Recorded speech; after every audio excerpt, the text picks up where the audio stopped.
Hello' everyone welcome to optic education মই ৰূপম আপোনালোক সকলোকে স্বাগতম জনাইছোঁ অপ্টিক এডুকেশ্যনলৈ ডিছকাছ কৰিব লৈছোঁ জেনেৰেল নলেজৰ পৰা ইণ্ডিয়ান হিষ্ট্ৰীৰ ওপৰত কিছুমান ইম্পৰ্টেণ্ট কুৱেশ্যনছ আৰু এনচাৰ যিটো আপোনালোকৰ B Ed entrance high school TET government job আৰু বাকী যিবিলাক কম্পিটিটিভ এক্সাম আছে তাৰ কাৰণে ইম্পৰ্টেণ্ট হ'ব চ' ইয়াৰ আমি তিনিটা পাৰ্ট অলৰেডি ডিছকাছ কৰিছোঁ তাৰ লিংক আপোনালোকে ডেছক্ৰিপশ্যন বক্সত পাই যাব আৰু আমাৰ প্লে'লিষ্টটো ক্ৰিয়েট কৰা আছে তাৰ পৰা আপুনি চাব পাৰিব চ' আজি আমি ডিছকাছ কৰিম ইয়াৰ পাৰ্ট 4 আজিৰ প্ৰথম কুৱেশ্যনটো হৈছে the Vedic Aryas first settled in the region of বৈদিক আৰ্যসকলে প্ৰথমে এই অঞ্চলত বসতি স্থাপন কৰিছিল চ' ক'ত বসতি স্থাপন কৰিছিল অপশ্যনকেইটা চাওক এ চেণ্ট্ৰেল ইণ্ডিয়া মধ্য ভাৰত অপশ্যন বি হৈছে গেংটিক দোৱাব গংগীয় দোৱাব অপশ্যন চি হৈছে সপ্তচিন্দ্ৰ অপশ্যন ডি হৈছে কাশ্মীৰ আৰু পাঞ্জাৱ ইয়াৰ শুদ্ধ উত্তৰটো হৈছে option C that is Saptasindhu বৈদিক আৰ্যসকলে প্ৰথমে এই অঞ্চলতে বসতি স্থাপন কৰিছিল in India Aryas first settled in the land of 7 rivers then known as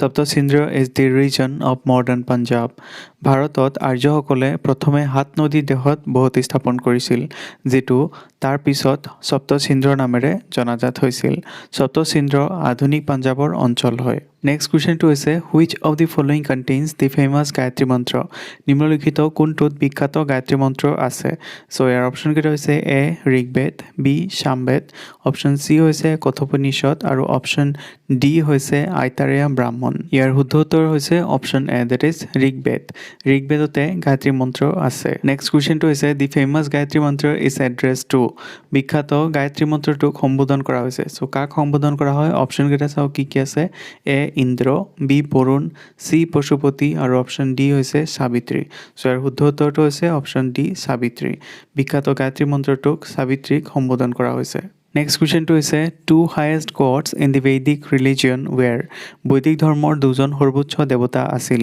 চ' ইয়াৰ অপশ্যনকেইটা হৈছে এ অগ্নি এণ্ড সাবিত্ৰী অপশ্যন বি হৈছে বিষ্ণু আৰু মিত্ৰ অপশ্যন চি হৈছে ইন্দ্ৰ আৰু বৰুণ আৰু অপশ্যন ডি হৈছে সূৰ্য আৰু পুষাণ ইন্দ্ৰ আৰু বৰুণ আছিল বৈদিক ধৰ্মৰ দুজন সৰ্বোচ্চ দেৱতা গতিকে শুদ্ধ উত্তৰটো হৈছে অপশ্যন চি নেক্সট কুৱেশ্যনটো হৈছে division of the Vedic society into 4 classes is clearly mentioned in the Vedic সমাজত 4টা শ্ৰেণী বিভক্ত কৰাৰ বিষয়ে স্পষ্টভাৱে উল্লেখ কৰা হৈছে চ' ক'ত উল্লেখ কৰা হৈছে অপশ্যনকেইটা চাওক কি আছে এ হৈছে যৰ্জুবেদ অপশ্যন বি হৈছে পুৰুষা সূক্তা অফ ঋগ্বেদৰ পুৰুষা সূক্তা অপশ্যন চি হৈছে উপনিষদ আৰু অপশ্যন ডি হৈছে শতপথ ব্ৰাহ্মণ ঋগ্বেদৰ পুৰুষা সূক্তাত বৈদিক সমাজত 4টা শ্ৰেণীত বিভক্ত কৰাৰ বিষয়ে স্পষ্টভাৱে উল্লেখ কৰিছে so' the right answer of the question is option B The next question is, this Vedic god was a breaker of the forts and also a war of god. এই বৈদিক ঈশ্বৰ দুৰ্গৰ ভংগকাৰী আৰু যুদ্ধ দেৱতা আছিল চ' সেইজন কোন হয় অপশ্যনকেইটা চাওক কি আছে এ ইন্দ্ৰ বি হৈছে যম অপশ্যন চি হৈছে মাৰুত আৰু অপশ্যন ডি হৈছে বৰুণ ইন্দ্ৰ দেৱতা আছিল দুৰ্গৰ ভংগকাৰী আৰু যুদ্ধৰ দেৱতা গতিকে ইয়াৰ শুদ্ধ উত্তৰটো হৈছে option A Indra, a war god, breaker of forts, Purandra. Indra was the most important divinity and was lord of war. He destroyed the forts of the Shus, so also known as Purandra. Indra এজন যুদ্ধ দেৱতা কিলা ভংগকাৰী ইন্দ্ৰ আটাইতকৈ গুৰুত্বপূৰ্ণ দৈৱত্ব আছিল আৰু যুদ্ধৰ প্ৰভু আছিল তেওঁ দস্যুসকলৰ দুৰ্গবোৰ ধ্বংস কৰিছিল তাৰ বাবে তেওঁক পুৰন্দৰ বুলিও জনা যায় Next question to is the Harappas and Indus Valley civilization flourished during the Dash age. Harappa আৰু হিন্দু সভ্যতা ডেছ যুগত বিকশিত হৈছিল চ' অপশ্যন কেইটা হৈছে এ মেগালিথিক অপশ্যন বি হৈছে পেলিঅ'লিথিক অপশ্যন চি হৈছে নিঅ'লিথিক আৰু অপশ্যন ডি হৈছে চালকলিথিক চ' ইয়াৰ শুদ্ধ উত্তৰটো হৈছে option D that is chalcolithic the chalcolithic or copper age is the transitional period between the neolithic and the bronze age chalcolithic বা তাম যুগ হৈছে নিঅ'লিথিক আৰু ব্ৰঞ্জ যুগৰ মাজৰ পৰিৱৰ্তনশীল সময় এইখিনি সময়তে হৰপ্পা আৰু হিন্দু সভ্যতা বিকশিত হৈছিল বুলি জনা যায় নেক্সট কুৱেশ্যনটো হৈছে which one of the following ports handled the north Indian trade during the Gupta period গুপ্তকালত নিম্নলিখিত কোনটো বন্দৰে উত্তৰ ভাৰতৰ বাণিজ্য পৰিচালনা কৰিছিল চ' অপশ্যনকেইটা হৈছে এ কল্যাণ অপশ্যন চি হৈছে তাম্ৰলিপি পৰ্ট তাম্ৰলিপি বন্দৰ আৰু অপশ্যন ডি হৈছে ব্ৰুচ চ' ইয়াৰ শুদ্ধ উত্তৰটো হৈছে option C that is Tamralipti port বা তাম্ৰলিপি বন্দৰ Tamralipti port control the north Indian trade during the Gupta period it is considered that Tamralipti was the exit point of the merchants trade route for the south and southeast. Tamralipti বন্দৰে গুপ্ত কালত উত্তৰ ভাৰতীয় বাণিজ্য নিয়ন্ত্ৰণ কৰিছিল। এইটো বিবেচনা কৰা হয় যে তাম্ৰলিপি দক্ষিণ আৰু দক্ষিণ পূবৰ বাবে মৌৰ্য বাণিজ্য পথৰ প্ৰস্থান বিন্দু আছিল। নেক্সট কুৱেশ্যনটো হৈছে A dominant majority of the images of Ajanta are those of অজন্তাৰ এক প্ৰভাৱশালী ছবি হৈছে। চ' ইয়াৰ অপশ্যনকেইটা হৈছে এ ভগৱান শিৱ, অপশ্যন বি হৈছে বুদ্ধ, অপশ্যন চি হৈছে হনুমান আৰু অপশ্যন ডি হৈছে পাৰ্বতী। ইয়াৰ শুদ্ধ উত্তৰটো হৈছে option B, that is Buddha.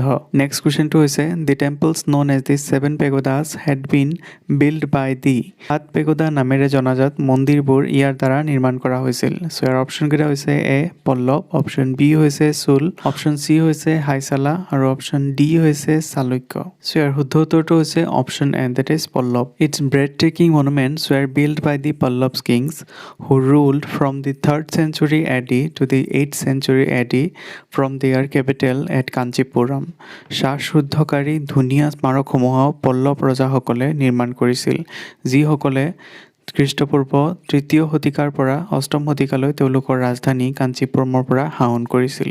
Next কুৱেশ্যনটো হৈছে Madurai had been the capital of the. Madurai আছিল ৰাজধানী, কিহৰ ৰাজধানী আছিল? অপশ্যন এ হৈছে চোল, অপশ্যন বি হৈছে পল্লৱ, অপশ্যন চি হৈছে ৰাষ্ট্ৰকূট, অপশ্যন ডি হৈছে Pandya.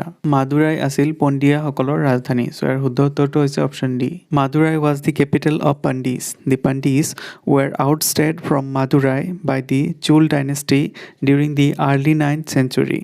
The city remained under the control of the Chul until the early 13th century, when the Second Pandis Empire were established with Madurai as its capital. Madurai পণ্ডিয়াৰ ৰাজধানী চহৰ আছিল। 9 শতিকাৰ আৰম্ভণিতে চোল ৰাজবংশৰ দ্বাৰা পণ্ডিয়াসকলক মাদুৰাইৰ পৰা পৰাজিত কৰা হৈছিল। 13 শতিকাৰ আৰম্ভণিলৈকে চহৰখন চোলসকলৰ নিয়ন্ত্ৰণত আছিল, যেতিয়া দ্বিতীয় পণ্ডিয়ান সাম্ৰাজ্য মাদুৰাইক ৰাজধানী হিচাপে লৈ প্ৰতিষ্ঠা কৰা হৈছিল। নেক্সট কুৱেশ্যনটো হৈছে the script of the Indus valley civilisation was. হিন্দু সভ্যতাৰ লিপি আছিল। চ' ইয়াৰ অপশ্যনকেইটা হৈছে এ দ্ৰাবিড়, অপশ্যন বি হৈছে পাৰ্চী, অপশ্যন চি হৈছে সংস্কৃত আৰু অপশ্যন ডি হৈছে আনডিচিফাৰেবল, ডেট ইজ অবুদ্ধ। চ' ইয়াৰ শুদ্ধ উত্তৰটো হৈছে option D, that is undecipherable বা অবুদ্ধ। আনডিচিফাৰ্ড মিনছ হৈছে not converted into normal language or understood. The world's oldest undeciphered writing system. সাধাৰণ ভাষালৈ ৰূপান্তৰিত নহয় বা বুজি পোৱা নাযায়। পৃথিৱীৰ আটাইতকৈ পুৰণি অবৈধ লিখন প্ৰণালী। নেক্সট কুৱেশ্যনটো হৈছে the most important craftsmen in the Vedic period was the. বৈদিক যুগৰ আটাইতকৈ গুৰুত্বপূৰ্ণ কাৰিকৰ আছিল। ইয়াৰ অপশ্যনকেইটা হৈছে এ ব্লেকস্মিথ লোহাৰ, অপশ্যন বি হৈছে গ'ল্ডস্মিথ সোণোৱাল, অপশ্যন চি হৈছে কাৰ্পেণ্টাৰ কাঠমিস্ত্ৰী, অপশ্যন ডি হৈছে বাৰ্বাৰ নাপিত। ইয়াৰ শুদ্ধ উত্তৰটো হৈছে option C, that is carpenter বা কাঠমিস্ত্ৰী। বৈদিক যুগৰ আটাইতকৈ গুৰুত্বপূৰ্ণ কাৰিকৰ আছিল কাঠমিস্ত্ৰী। নেক্সট কুৱেশ্যনটো হৈছে in whose coins was the wheel round. কাৰ মুদ্ৰাবোৰত চকা ঘূৰণীয়া আছিল? ইয়াৰ অপশ্যনকেইটা হৈছে এ মেনেডাৰ, অপশ্যন বি হৈছে ডেমেট্ৰিয়াছ, অপশ্যন চি হৈছে কনিষ্ক আৰু অপশ্যন ডি হৈছে নাহাপানা। ইয়াৰ শুদ্ধ উত্তৰটো হৈছে অপশ্যন এ মেনেডাৰ। নেক্সট কুৱেশ্যনটো হৈছে which of the following beds provide information about the civilisation of the early বৈদিক এইজ।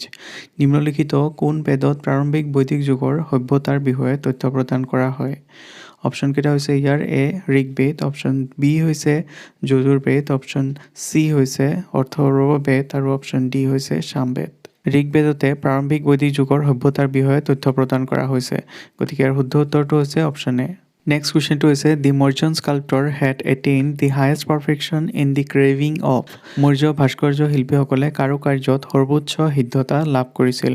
ইয়াৰ অপশ্যনকেইটা হৈছে এ ফ্ল'ৰেল ডিজাইনছ ফুলৰ ডিজাইনত, অপশ্যন বি হৈছে পিলাৰ্ছ স্তম্ভত, অপশ্যন চি হৈছে এনিমেল ফিগাৰ্ছত জন্তুৰ চিত্ৰ বা ফিগাৰত, অপশ্যন ডি হৈছে বেম্বো ৱৰ্ক বা বাঁহৰ কাম। ইয়াৰ শুদ্ধ উত্তৰটো হৈছে option C, that is animal figures বা জন্তুৰ চিত্ৰ বা ফিগাৰত।